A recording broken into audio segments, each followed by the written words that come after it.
So 2 weeks since I have been using the C50 Pro by Bluarmour, and I have uploaded an unboxing video where I have shared my initial thoughts.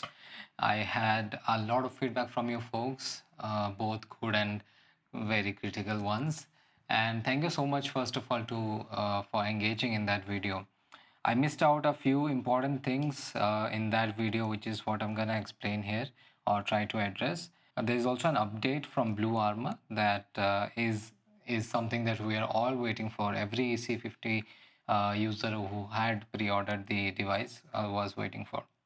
So before I dive right into it, for those of you who are new to the channel or this video who have no clue about what the Bluarmour C50 Pro is or what is it that I'm going to talk about, it's basically a helmet intercom for every two-wheeler user.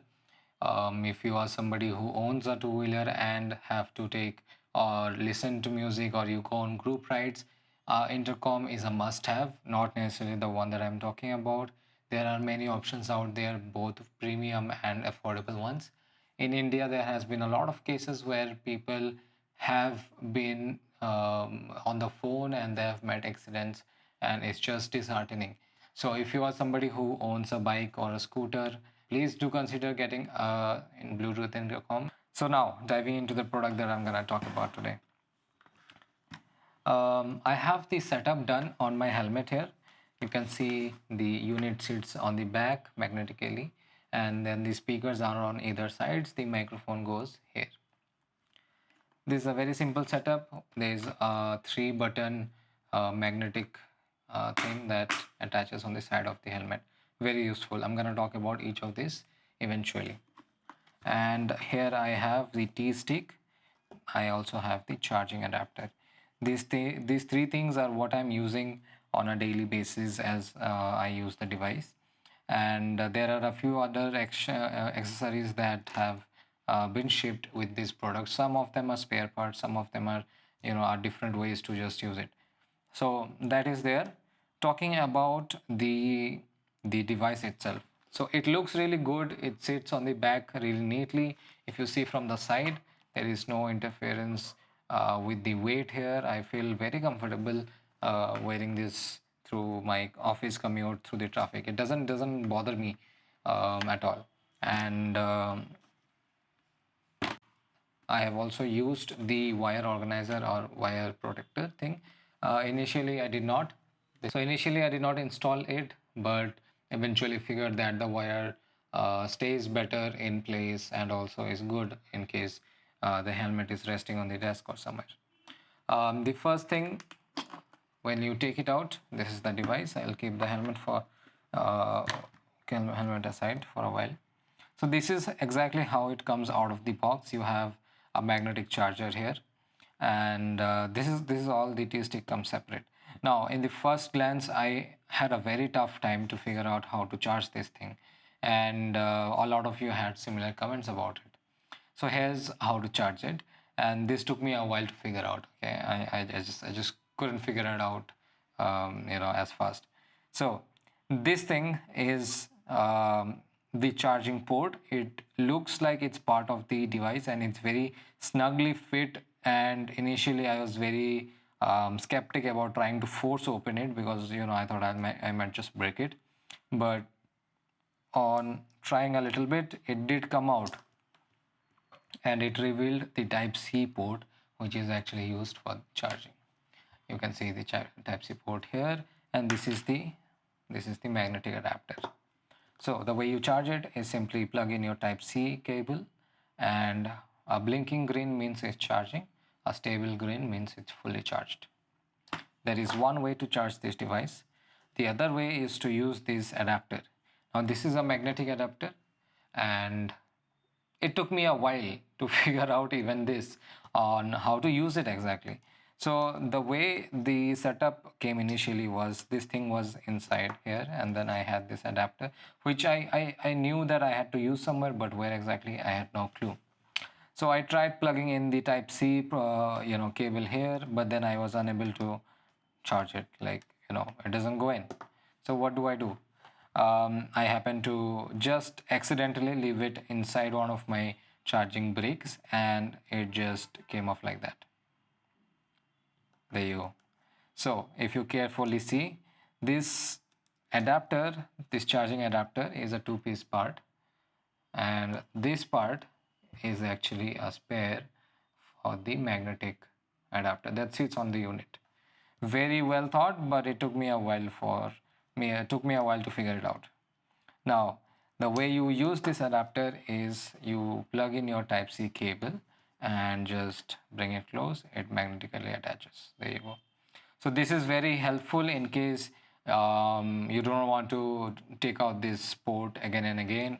It could, wear out faster or whatsoever. But this is a very convenient way. I wish the team had, made it a little bit clearer in the user manual or something. Anyways, that's about the C50 Pro. Talking about the T-stick, I had used it on the handlebar for a while. I'll come to that experience later. But the way you charge this is also very simple. Just plug in your Type-C cable and a green light appears. It's charging. That's it. Both of these devices, I think, took about half an hour or max to an hour. I don't remember exactly. But yeah, that is all it took to charge fully. The battery on these things remain undefeated, just like the C30 was. It's really good. I have been using the last time I charged it to full was about 4 days back, and this is from the usage of, let's say, every day about 2 hours to and from my office. So I use it every day. I play music, I take calls if required, and the battery has been just phenomenal. It is still at 90%, above 90%, even after 4 days of charging. And obviously, I haven't used it on a group ride extensively. I did go for one group ride. We tested this with another fellow C50 user.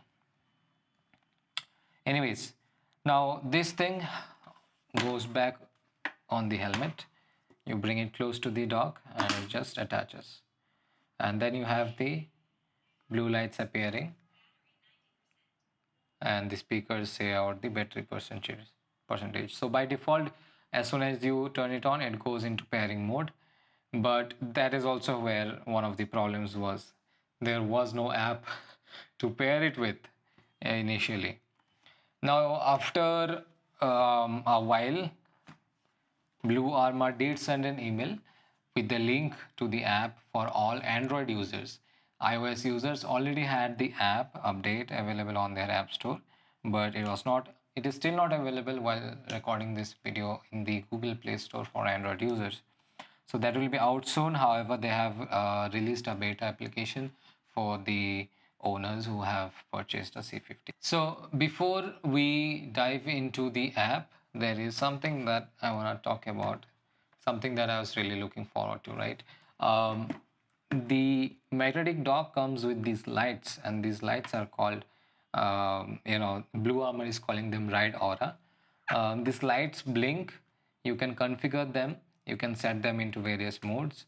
But the most exciting feature for me was the de-acceleration auto alert, which meant that even if you are not applying the brakes on your bike, if you're just closing the throttle and slowing down, the device detects it and flashes a pattern of lights to indicate the drivers behind you that you're slowing down. That is so cool. That is so there is so much, addition. That is such a good addition to the safety or visibility of when you're riding at night, especially. Even at daytimes, this is very helpful. But that's where things go wrong. I haven't actually seen this working so far. Now, I don't know if I'm supposed to set this up in a particular way or I have missed something, but no, this thing does not work on that function yet. Maybe there will be an update later soon. Let's talk about the app. So I have plugged in my C50 to the helmet, and it has already detected and paired with my mobile as well. So initially when you launch the app, it will ask you to log in using your Google account, and you can pair your T-Stick, you can pair your C50 Pro. Let me just turn on the T-Stick here as well, because the app uses can connect to both the T-Stick and the C50 as well. So this is the interface here, and it's a very simple interface. There are a few things here and there that you may already recognize from the C30. The first thing here, the right grid is still there. You get to join in a public mode with other C50 Pro users. For now, you can also create groups, right? But soon there is going to be the option to connect with C30. There is also going to be the option to connect via e-ride grid, which is a cloud-based intercom, which is going to be there. I'm looking forward to it. It's going to be interesting. Very simple, nothing new there. The connection is seamless. It's as good as was in the C30. The next is the music. The music works just fine, but obviously this doesn't launch the Spotify app or doesn't launch any other music app. You have to first open the app, let's say play a music, you go back, you can control the music from the app, you can also control it from the T-Stick. There you go. Now, few additional things. One is you get to see the battery percentage. Once you click here, you also get to see the battery percentage of the T-Stick, and you can choose the orientation of the T-Stick as you would like to use. I'll come to this later. Next thing we have is the red aura settings. By default, it's turned off. You can turn it on and you see the lights start blinking blue, which is the default preset.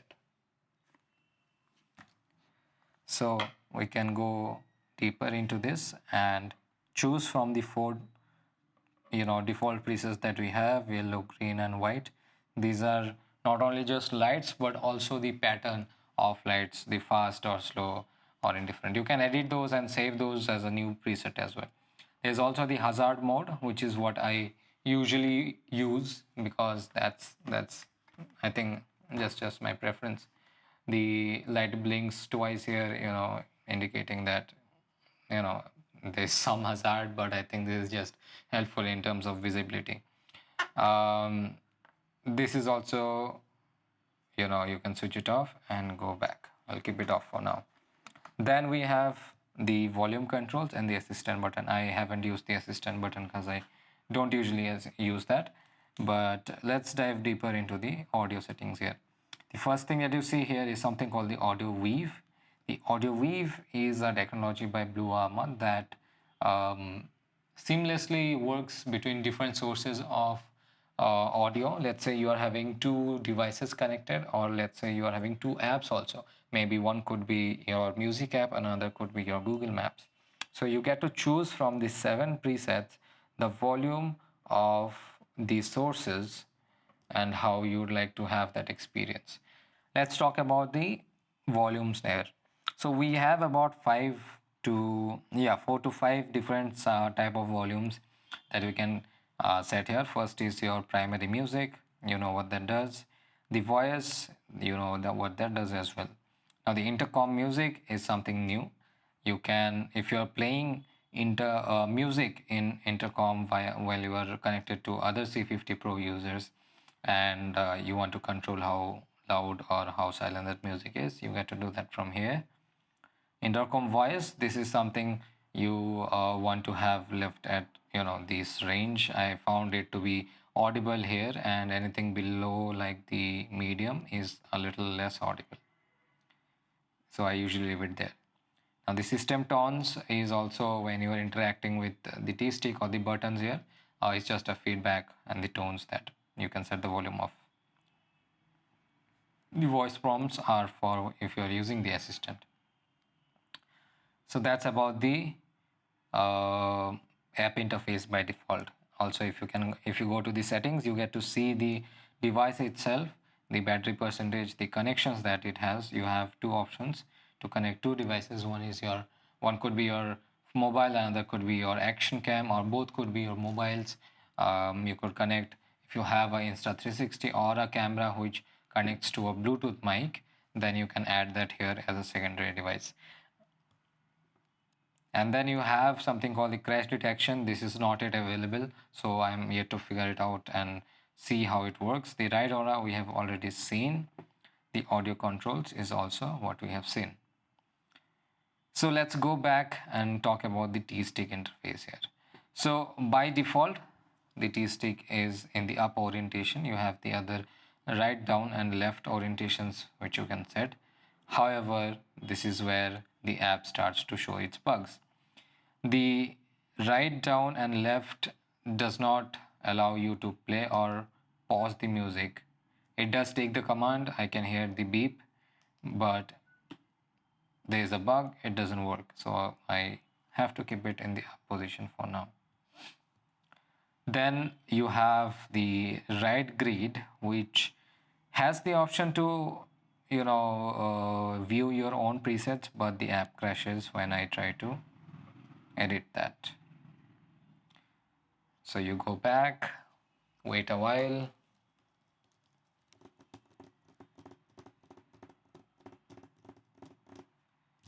There you have it. That is one problem. Next up, we have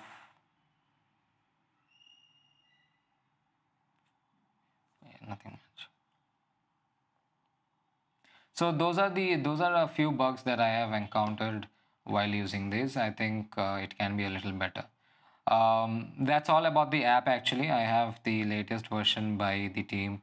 The version usually comes down here, but it's not coming for some reason, maybe another bug. But let me just quickly finish this secondary thing here. I did try to connect my Insta360 with the mic here, but it somehow connected once but did not really pair fully, and then I could never connect it again.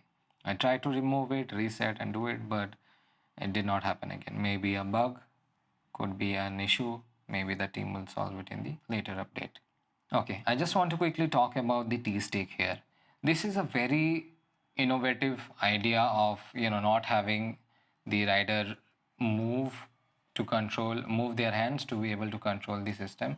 Let's say this is your handlebar, you fix it here and you just keep your hands on the handlebar, eyes on the road, and you get to control.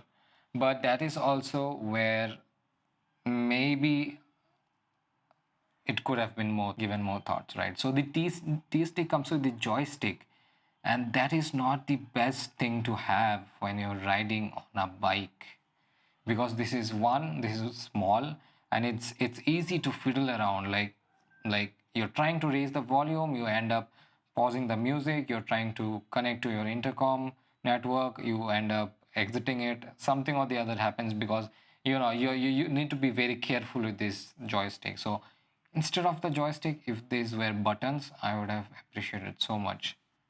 Talking about buttons, I love this setup. I love this 3-button setup.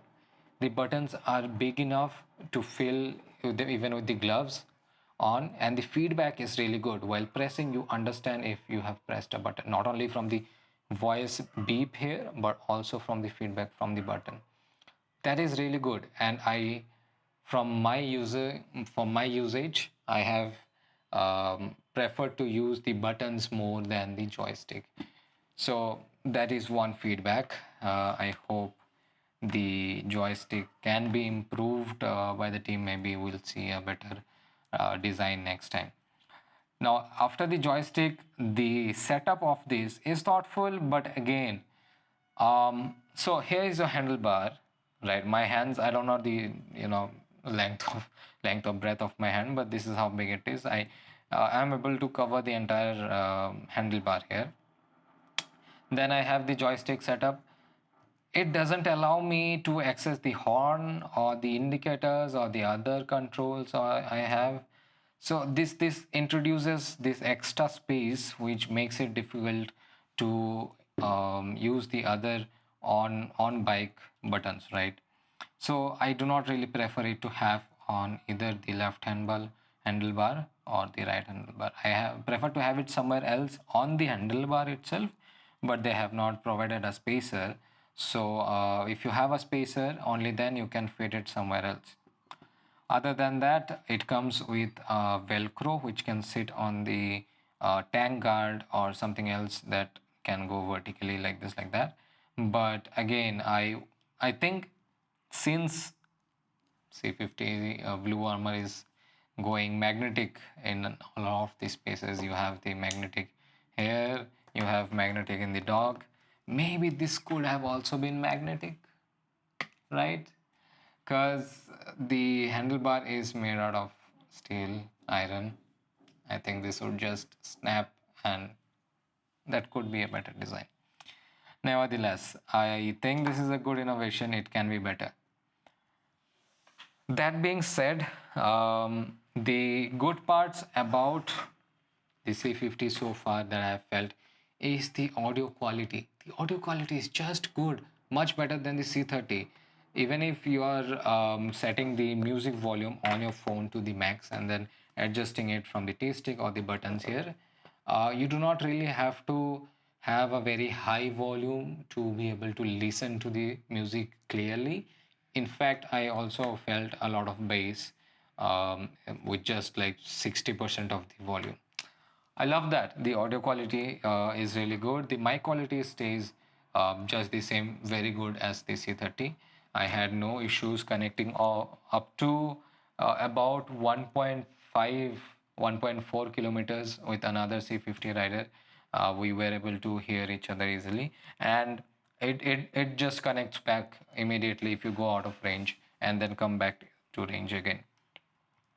So that's about it. There are a lot of updates that Bluarmour has promised that are coming in the future, and I look forward to it.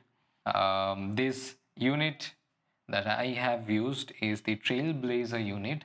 This has its benefits, its flaws, but I think the one that you may get after a while in the market would be better than this, because the Trailblazer was a limited supply, limited stock, and they are working on making it better and releasing a better version. One more thing about the device here. This device on that goes on the helmet comes with this small flap. You see, this flap is very thoughtfully designed to cover the magnetic port here, preventing it from collecting any dust, and it just sits there when you're not using the dock. But that is also the problem, because even though very thoughtful, this does not stay in place when you're riding. It comes off, it keeps, flapping around like that. This should have been magnetic.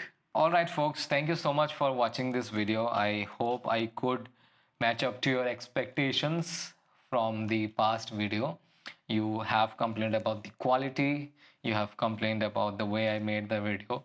Yes, I did make it in a rush, and I am getting just trying to get better at it.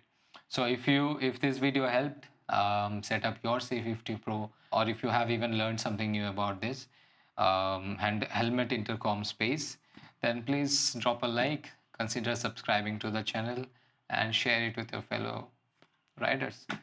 Thank you, and ride safe. Bye.